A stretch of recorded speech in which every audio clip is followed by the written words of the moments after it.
Falter-Podcasts werden durch Werbung unterstützt. Das hilft bei der Finanzierung unseres journalistischen Angebots.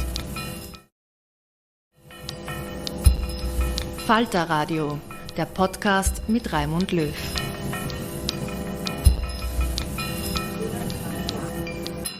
Sehr herzlich willkommen im Falter-Radio. Strongmen, also autoritäre, starke Männer, Autokraten sozusagen, bestimmen immer mehr die Weltpolitik und sie gefährden unsere Demokratie, urteilt der britische Publizist Gideon Rachman.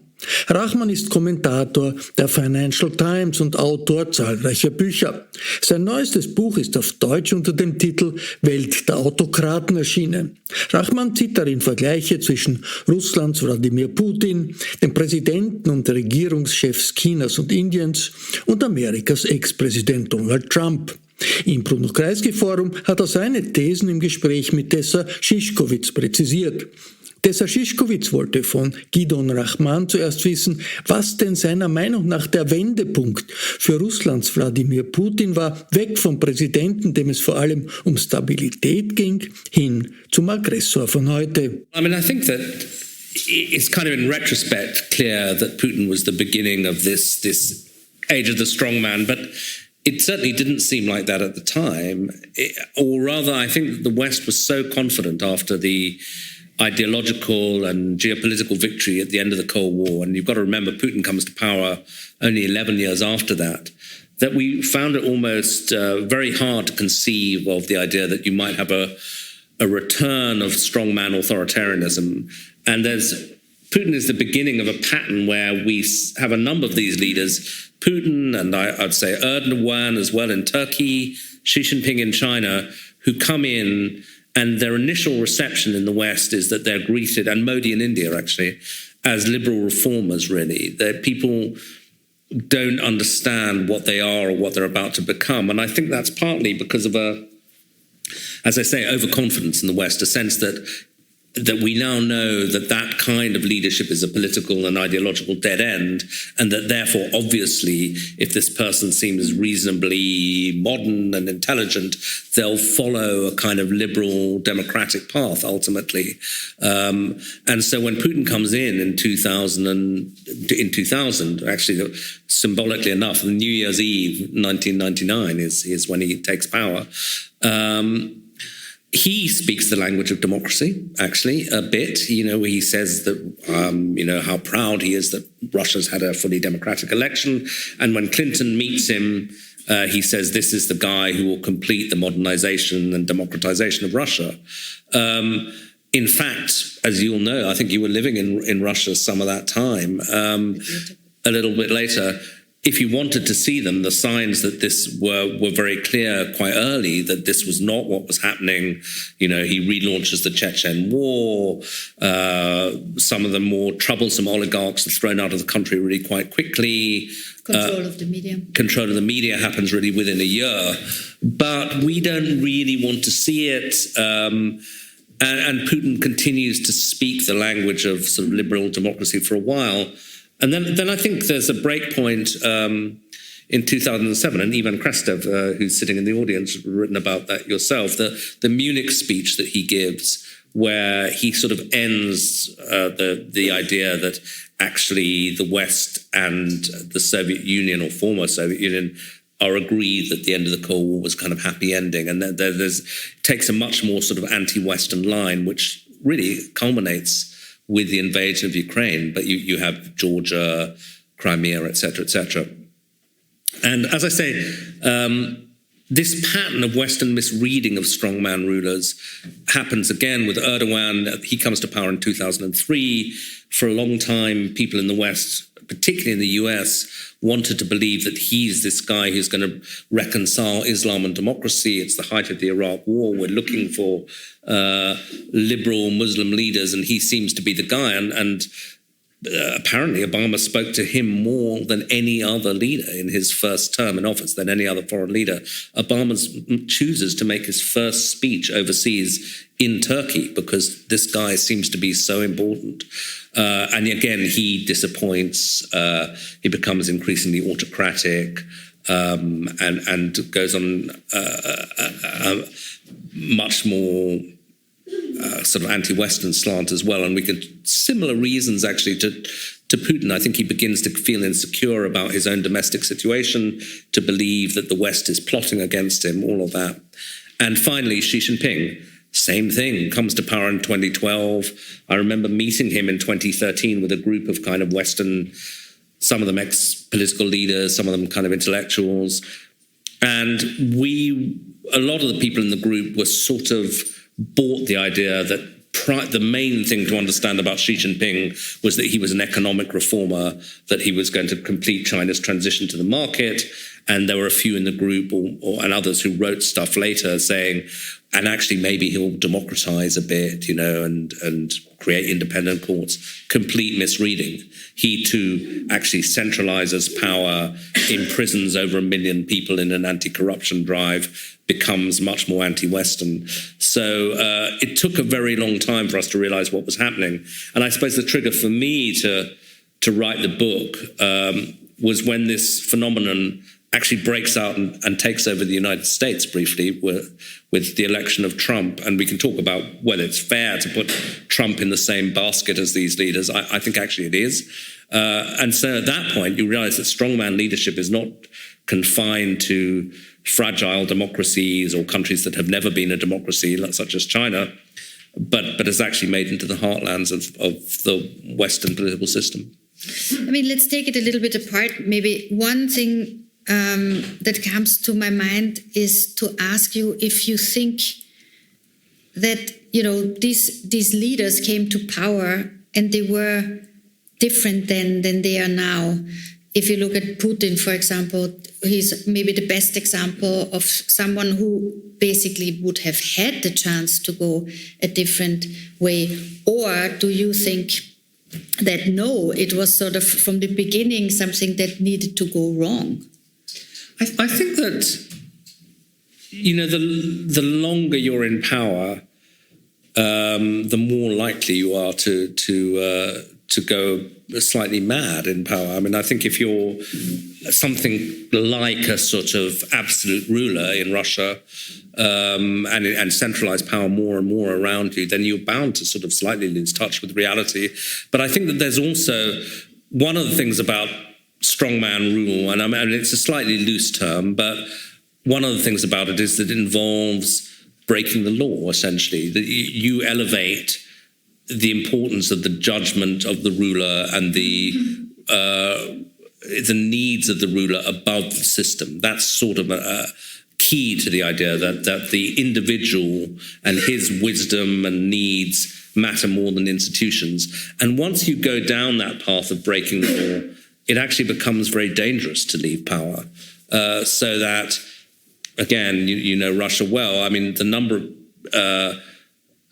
the blood that's probably on Putin's hands, the things that could be investigated, or the money that's been stolen, and it's not just him, people around him who are implicated in the system.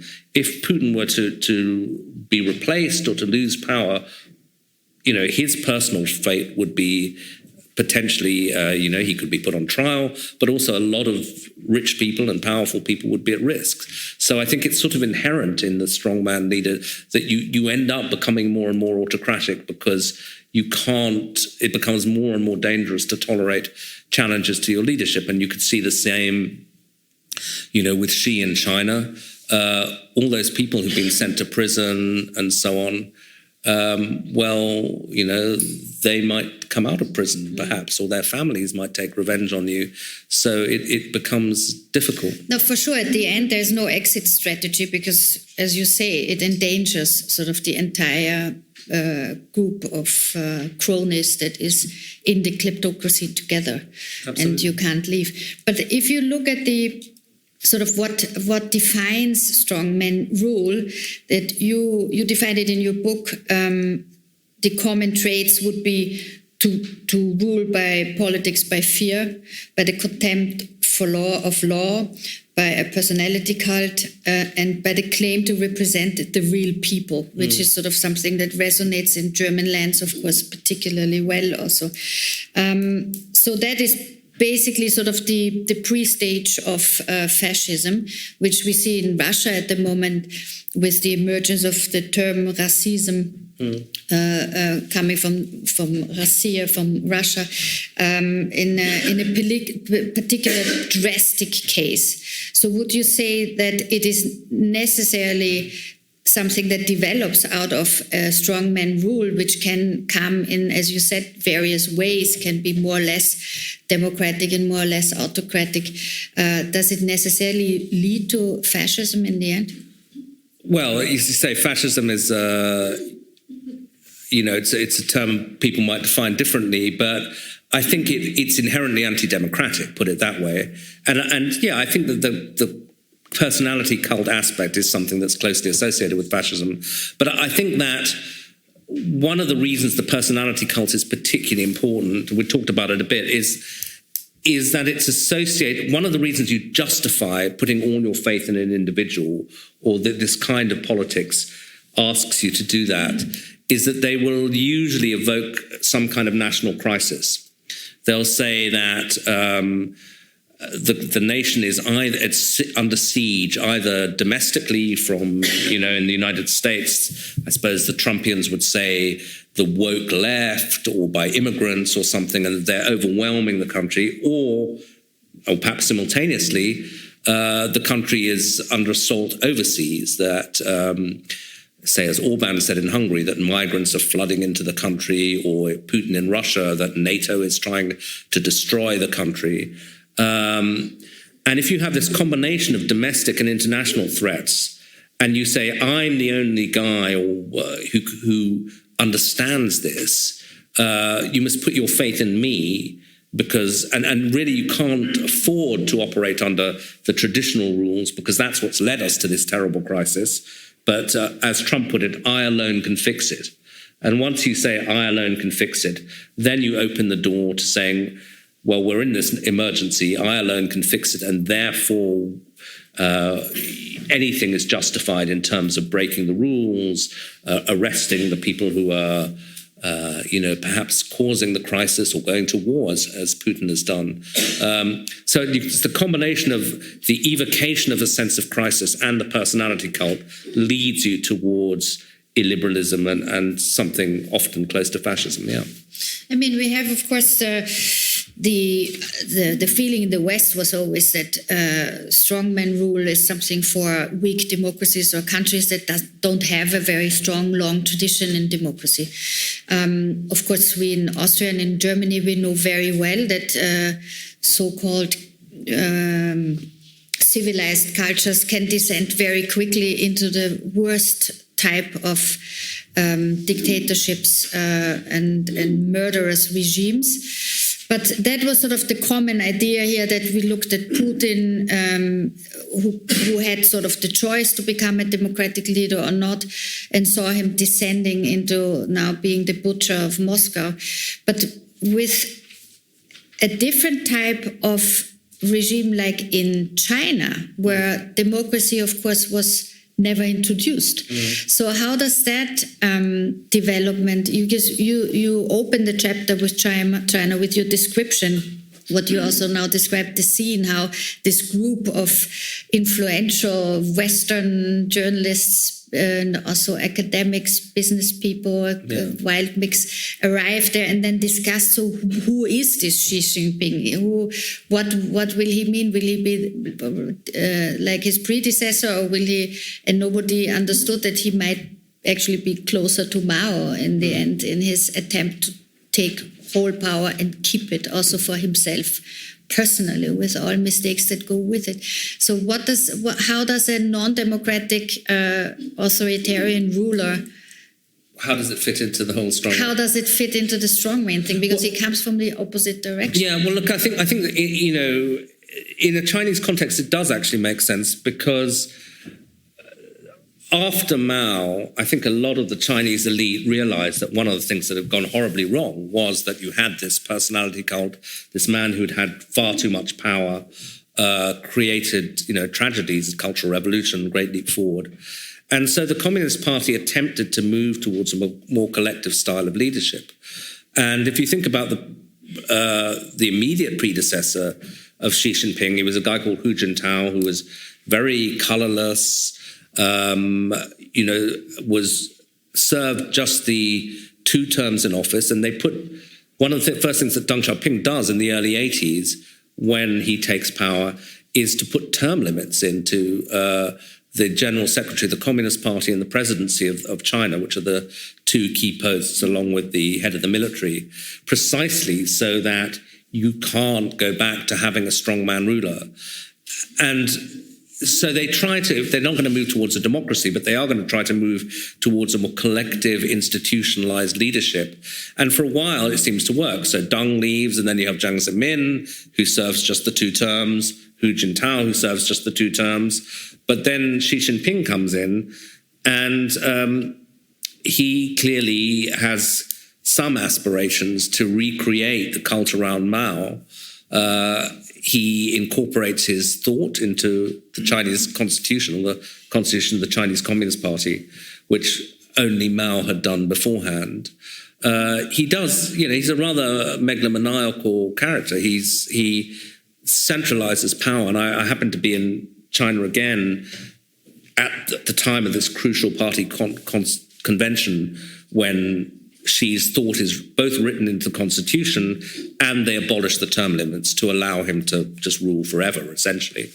And I remember he gave this 3-hour speech to the party congress. Fine, people sometimes do that, but 3 hours is a bit long. But I was talking to academic friends of mine, and they had all been ordered to watch the speech, to assemble in the faculty room and watch the speech. And one of them wasn't there, and he got a call from the party saying, "Where are you? No. And we want you to, send us evidence of yourself. Take us a selfie of yourself watching the speech and send it to us." It's that bad. And similarly, then a couple of years later, I was back in Shanghai, and all the party members have to have the Xi Jinping Thought app on their phone. And I said to this friend of mine, "You don't seriously spend your time studying this?" And he said, "Oh, yeah, I've got the app." And he opened it and he said, "Oh, God, it shows I haven't looked at it today." Because the amount of time you're studying is checked. So it's a real crazy personality cult which has been installed there. And we're entering a crucial month where next month, actually, October, the party convention happens. And even though things are not going that well in China at the moment, zero COVID isn't working, the economy is slowing, it looks like he will get his 3rd term. And then as some Chinese friend put it to me, he said, "Well, I can accept the 3rd term, it's the 4th term I'm worried about." But, which I think is pretty enough. He definitely is aiming for a lifelong leader now by this point, right? But the biggest surprise maybe in strongman rule that came over us was when Donald Trump won the American elections, became president, and proved us all wrong with the feeling, okay, in a democratic society, these things don't happen so easily. And then it also hit sort of the center of Western power. Even at the beginning when he came in, people were thinking, so maybe he will get some good advisors who can think from A to B or something, and it would not be so bad. So at the end of his first and hopefully only term, he sent the mob to storm Congress and to storm Capitol Hill and sit in the center of power. So we came very close to a very, very serious situation there. So how did that happen, and what needs to happen in a democracy that the institutions that are functioning still allow enough people to vote for a man like this, who then also completely unhinges while he's in office, and nobody can stop him at that point, except fortunately with a very not too large of a vote, a 2nd term is being introduced. Well, I think that's a question that historians will be, I think in 100 years' time, if people are still sitting history exams, they'll be writing answers to how did Donald Trump come to power, because it's a huge question. But I think that one thing that you can say is, I'm not a huge fan of Trump, as you might guess, but he was in some ways a brilliant, intuitive politician because he understood something about where American voters were and the things you could say and prosper from that the ordinary Republicans did not. And so that, we all will remember many moments when Trump did something and you would say, oh, well, that's over, you can't do that. I mean, I remember the first time I thought that was when he was on a TV show and he said that John McCain was not a war hero because he'd been captured. And I thought, that's crazy. The American, it's so obviously hypocritical. Here's this guy who dodged the draft in Vietnam, and America's a super patriotic country, and the Republicans above all, he's finished. Absolutely not. And then 100 different things like that, from abusive comments about women. There's so many that one forgets them all. But I mean, another one that sticks in my head, but it's just a tiny detail, was when Judge Scalia died. And obviously, as we now know, packing the Supreme Court was really key to the project. And Trump said, oh, well, a lot of people are saying he was murdered. What?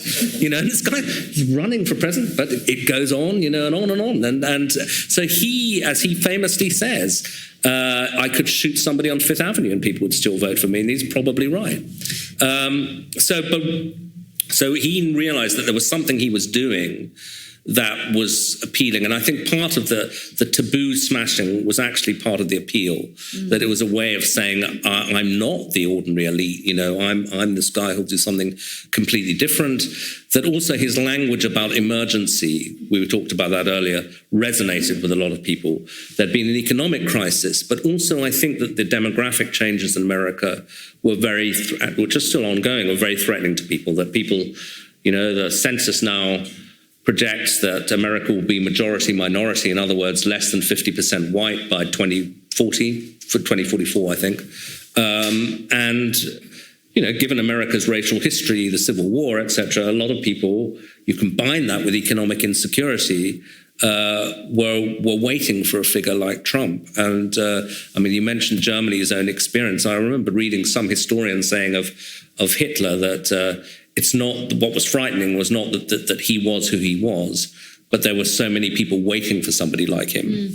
And I think that is true of Trump as well. But I mean, at the time we were thinking, writing, commenting on the question if the election of Donald Trump was sort of the last battle cry of the angry white man. How do you judge the situation now with these recent discoveries of him having hoarded or also misplaced in his basement classified documents? Will that end him? Is there a possibility that he will not be even able to, continue to have such a considerable influence on the Republican Party? Well, it might, but I think that people have been predicting the end of Donald Trump for a long time, and they've been proven wrong many, many times. And actually, one of the reasons that he hasn't been ended is that he continues to have enormous influence over the core of the Republican Party, so that you saw after January the 6th, a lot of people like McConnell and Senator Lindsey Graham and so on, distancing themselves very rapidly from Trump and saying, no, that's unacceptable. And then they discover that Republican voters are still largely behind him and they all fall back in line. It's possible that so I think if he runs for the Republican nomination, he'll get it, probably. Even with all this stuff, because as I say, this is just another example of what we were talking about, where we say, oh, that's outrageous, obviously that finishes him, but it never does. So I think he'll probably get the Republican nomination. It may be that his behavior and so on, and if say the Ukraine war turns into a triumph for the West, that could help Biden. That although he still has a grip on the Republican Party, that he doesn't win the election. But who knows? The economy is also in terrible shape. And then, of course, as you know, there's these questions about Republican parties at state level taking over key positions and possibly mounting a challenge to the election next time that actually works, or at least throws it into doubt. Yeah, well, the ousting of Liz Cheney last 3 weeks ago, was actually quite concerning to think that even among, that this strategy works to put Trumpist candidates through, and even with sort of the Republican aristocracy like the Cheneys, what dead Cheney was a little bit astonished at. Oh, absolutely. And I mean, I think that the person who beat Liz Cheney was somebody who had originally said, obviously, the whole January the 6th thing was an outrage, and obviously the election wasn't rigged, and then found that to win, she had to recant that and say the election was rigged. I mean, what could happen also is that Donald Trump does not get the nomination, but that who gets the nomination might be even worse, because that's also one of the unfortunate consequences of strongmen. The strongman phenomenon is that who replaces them, who comes afterwards, might be even more dangerous, more unhinged, maybe younger and fresher and longer in the game. Well, this is a debate that, a lot of people are looking at this guy, Ron DeSantis in Florida, and there are those who say he'll be worse because he's smarter, etc. Personally, I mean, I don't know if this is optimism. I think that Trump is uniquely unhinged. He's got sort of peculiar qualities, and so I think more or less any other Republican would be at least outwardly more respectful of institutions. And it's very interesting. I mean, talking to or even reading the accounts of people who worked with Trump. In other words, they were sufficiently on board with the project to actually take a job in the White House. How they felt that he was instinctively an authoritarian in the sense, in the way that the people he interacted with, the people he got on with, he had great meetings with Orban. He had great meetings with Erdogan. In fact, he says to Bob Woodward, the tougher and meaner they are, the better I like them. He calls Xi Jinping a genius. He calls Putin a genius just before the invasion of Ukraine. And the people he really hates are people like Angela Merkel, Theresa May, women, and sort of Democrats, basically. I mean, that's the other thing, that maybe one of the weaknesses we'll see on the strongman era is that it's very difficult for strongmen who do like each other, but to actually strike an alliance, because they are so self-centered and nationalist usually that it's very difficult to build an alliance between different strongmen countries. Yeah, I mean, I think that those alliances are inherently unstable because they are based around, one guy and another guy sort of striking a deal in a room. But I think that the most important strongman alliance at the moment is Putin and Xi. And that, if it holds, could change the world. And I think it's partly a common ideological thing that, and of course, I should back up a bit for those who didn't notice. Just 3 weeks before the war, Putin goes to Beijing. They sign a big sort of friendship agreement between the Chinese and the Russians, talking about unlimited partnership between Russia and China. And our friend Alex Gabuev, who's now had to leave Russia from the Carnegie Endowment, said that they got on with each other because they were, in a way, the Tsar and the Emperor. They both were looking back to that. That's how they ran their countries. They saw themselves as the personification of their countries, the representative of their country's interests, with a perfect right to sit together one-to-one and to speak for Russia, speak for China, and do a deal. And I think the other thing is that Xi is strangely obsessed with the collapse of the Soviet Union because it was a fellow communist party. And one of the first things he does when he comes in is commission a film on the collapse of the Soviet Union and make all the party cadres watch it. And he says, nobody was man enough to stand up when the moment came to say, no, we're not going to let this happen. And I think in that sense, he admires Putin as somebody who is going to try and reverse all of this. Although sort of the Chinese will tell you that Putin didn't tell him what he was going to do, which I find plausible enough. Why would he tell him in detail? Well, that's in any case also a mystery. We will hear about more once Putin has been put out of power. But however that ever will happen, how this decision about doing this war came about, since nobody really believed he would do that except the CIA knew. Yeah, they really did that. Actually, it's quite interesting. I mean, because for once, the CIA and MI6 really got it right. And I say for once because, of course, they got the Iraq war wrong, the famous weapons of mass destruction that didn't exist. And in fact, the CIA had not covered themselves in glory over Afghanistan, where they had told Biden that the government would survive and that Taliban wouldn't sweep to power. But on this particular occasion, they really were correct. And but you mentioned it. It was interesting. I was in the Munich Security Conference like the weekend before the invasion, and all the sort of Western spies who were quite in evidence were wandering around saying, that he's going to invade next week. And but there were top German diplomats and actually Ukrainians who were saying that's not going to happen. The most he'll do something in the Donbass. We were all wrong. Yeah. But it's quite interesting to think that, as you said at the beginning, that the democratic age and the optimism we all felt after 1989 and the end of the Soviet Union, also in the freedom for Eastern European peoples and also for the Russians, it lasted only very briefly.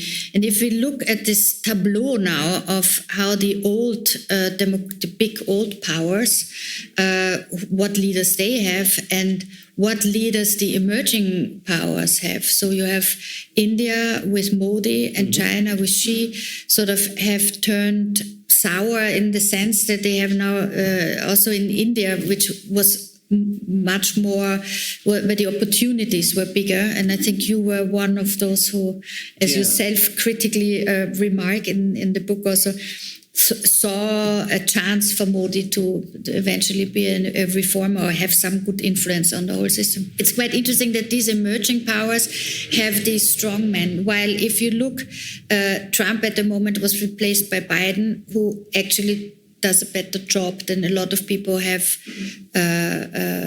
expected in terms of getting legislation through, calming sort of the international waves a little bit. And in Europe, the big powers are under, so far, relative, we don't really moderate leadership in France and in Germany, at least. In Italy could go wrong. We should talk about the first strong woman in this club that might emerge soon. But so how do these emerging powers versus the old powers come into the whole balance? Well, I mean, I think, if you just wanted to do a sort of global tour, basically the two most populous countries in the world, which is 40% of the world population, India and China, both have strongman leaders. And I just should briefly talk about Modi because India is so important. And, I was talking to the leading Indian historian Ram Guha a couple of weeks ago, and he says India is now basically a 30% democracy, as he would say it. I mean, it's not nearly as oppressive as China, but the press, to give you another indication, the World Press Freedom Index, India is now 150th of 190 countries. Not great, for a country that we think of as the world's leading democracy. So he's really taken that place backwards, and he's also done it on the basis of ethnic division is really, really important. He's very much a Hindu leader as much as an Indian leader. So that is a really serious and dangerous development, particularly because I think the West, because we're so preoccupied with this rivalry with China, or at least the US is, really doesn't want to acknowledge what's happening in India. It's just too difficult. But so if you have India and China, then you've got, you said exempted Europe, but if you include Russia and Turkey, both of which in some ways are European powers, they are both in the grip of strongman leaders. If you go to Latin America, the two largest countries in Latin America, well, we'll see what happens to Bolsonaro. But for the moment, you have Bolsonaro and AMLO in Mexico, who I'd also put in that category. And you do have Orban within the EU, and I think we had our own sort of semi-strongman leader in the form of Boris Johnson. You could argue whether he fits the category or not, but I think in some ways he was quite associated with the he was the sort of British Trump in a rather British way, but he was a populist. He was and at times did flirt with strongman politics, particularly when he suspended Parliament, which was really quite a striking thing to do. Well, the interesting thing about Johnson was maybe that he imploded before he could sort of really spread his wings as a strongman. He could have grown into a rather frightening politician if he wouldn't have imploded after. Yeah, I mean, fortunately we never discover what he was capable of. And I don't think even he knew, because he did have a liberal side to him, but he was a very cynical guy. And so I think he was always willing to give himself the benefit of the doubt, put it that way. He'd do things if they were convenient for him. And as I say, proroguing Parliament was pretty extreme, kicking out some of the leading members of his own party, and other little things around the sort of edges. They were fiddling with the Electoral Commission, attacks on the Supreme Court, authorised to the press. The signs were not good. Well, the contempt of the law was certainly something that he was... And the whole anti-elite thing was very important. And indeed, he uses some Trumpian language, like talks about the deep state. Yeah. Although somebody pointed out to me that actually even Macron has talked about the deep state trying to frustrate him. So that's a bad thing, a bad piece of vocabulary that Donald Trump has popularized, which incidentally started in Turkey. There was the Turks were the first, I'm told, to really... become preoccupied by the idea of a deep state frustrating governments. But that's a very important point also. In Turkey, the army always plays a very big role in sort of takeover of power. And it's actually interesting because Erdogan is not an army general and came from a populist background. But the army always plays a big role. Where does it fit? Since the French Revolution, the question was, does the army come with the rebellion, go with the rebellion or not? So one thing that Trump, for example, never did is bring in the army with him on his side. They never sided with him. No, and they probably wouldn't have. But, there are all these accounts now of what was happening in the last 2 or 3 weeks where people on the White House were talking to the Joint Chiefs like every day to check what Trump might be doing and so on. But I think that, it's interesting where the army, I think top American military officers probably do believe in the system and were fairly horrified by Trump. And the other thing is that the American military is a very multiracial institution. And they need racial harmony, really. So the kind of race baiting that Trump was doing was potentially pretty disruptive for them. On the other hand, I'd imagine that your average white American soldier would be core Trump voters. So it's hard to... And there were certainly ex-military people quite well represented on the people who stormed the Capitol. Yeah. So, the danger is, I think, that if Trump comes in on a second term, is that he will try to get his people in all the top institutions, including the military. And he might, he's commander-in-chief, he can appoint who he likes. Yes, and I mean, we see it with the courts, since he packed successfully the Supreme Court with his with people who think like him. Putin might be an interesting man, also a strong man, to see how the whole army thing works out for him, because now, of course, there's a tight control of the Siloviki, of the sort of power ministry man in every respect. But since the war goes so badly, as far as we can see, and this latest development with the Ukrainian army being able to take back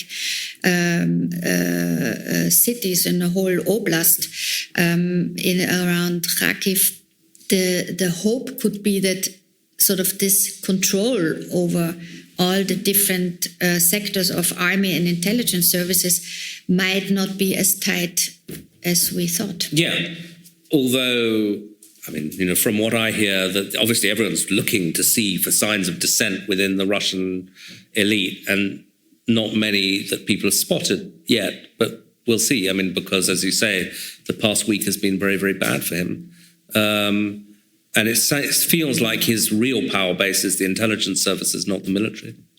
let's talk about why, my favorite question, why are most authoritarian leaders in this world men? Why are the strong men and not strong women? Yeah, well, I think that actually gender is really important for a lot of these strong men. It's not a coincidence. If you look at the rhetoric of them, I mean, as I said, they like a rhetoric of crisis. And part of the crisis that a lot of these leaders speak about is a social crisis. The idea that traditional values are being undermined.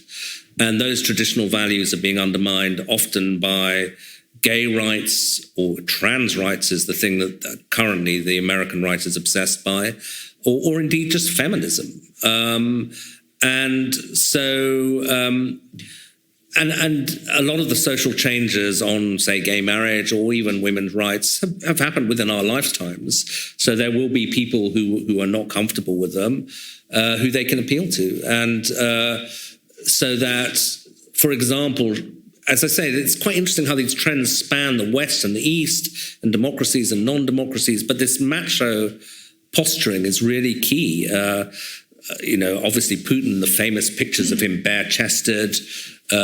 Trump actually boasts about the size of his penis in a televised debate, if you remember.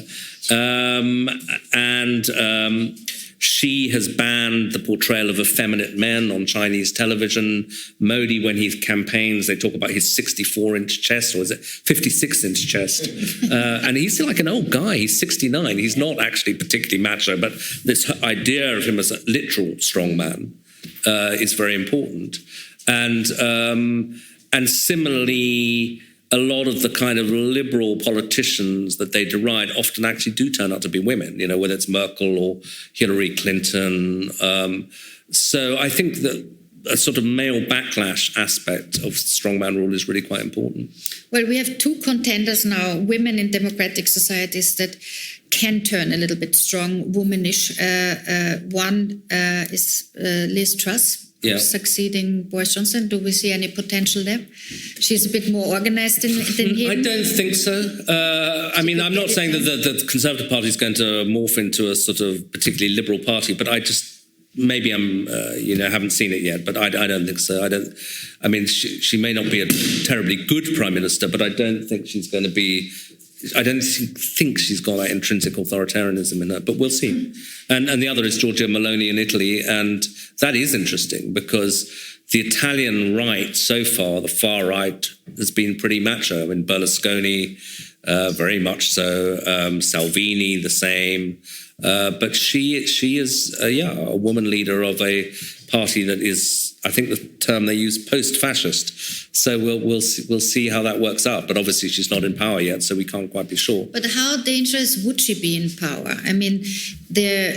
The anti-European speeches, for example, are very dangerous, of course, in a time when we need European unity, not only because in general it's good to have a strong pro-European stance in the main capitals in Europe, but also because we need to be united in order to stand up in this winter of discontent against the aggression of Russia in the Ukraine. So how dangerous do you think would it be if she comes? It depends what you mean by dangerous. I think you might decry some of her policies and say, look, I really wish she wasn't anti-EU, but that doesn't necessarily make her an authoritarian leader. But the question is whether, she has said, and she's put out statements in English saying, we put fascism behind us, we're a post-fascist party, etc., etc. Do you believe her? We'll find out when she gets into power, I guess. Certainly, that roots of that party are in the element of Italian society that continued to admire Mussolini, no doubt about that. But on the other hand, even people I know who work for Draghi say that personally she's quite impressive and she's quite intelligent. They said she's a highly intelligent person leading a party full of mad people. So how that works out, we'll see. But intelligence is that a general... Yeah, I think characteristic of... No, that's true. You can be intelligent and bad, but I think they meant intelligent in the sense of responsible. Draghi could sit with her and have a conversation and didn't think I'm dealing with a dangerous madwoman. as I say, people evolve in power, so we'll see. Das war ein Gespräch mit dem britischen Publizisten und Buchautor Gideon Rachman, das Tessa Szyszkowitz am 12. September im Bruno Kreisky Forum geführt hat. Bei den Kolleginnen des Kreisky Forums bedanke ich mich sehr herzlich für die Zusammenarbeit. Rachmans neues Buch Welt der Autokraten können Sie im Falter Buchversand bestellen. Ich verabschiede mich von allen, die uns auf UKW zuhören. Wesentliche Debatten über die Entwicklung der internationalen Politik finden Sie jede Woche im Falter. Alle Informationen über ein Abonnement des Falter können Sie im Internet unter der Adresse abo.falter.at finden. Ursula Winterauer hat die Signation gestaltet, Philipp Dietrich betreut die Audiotechnik im Falter. Ich verabschiede mich bis zur nächsten Folge.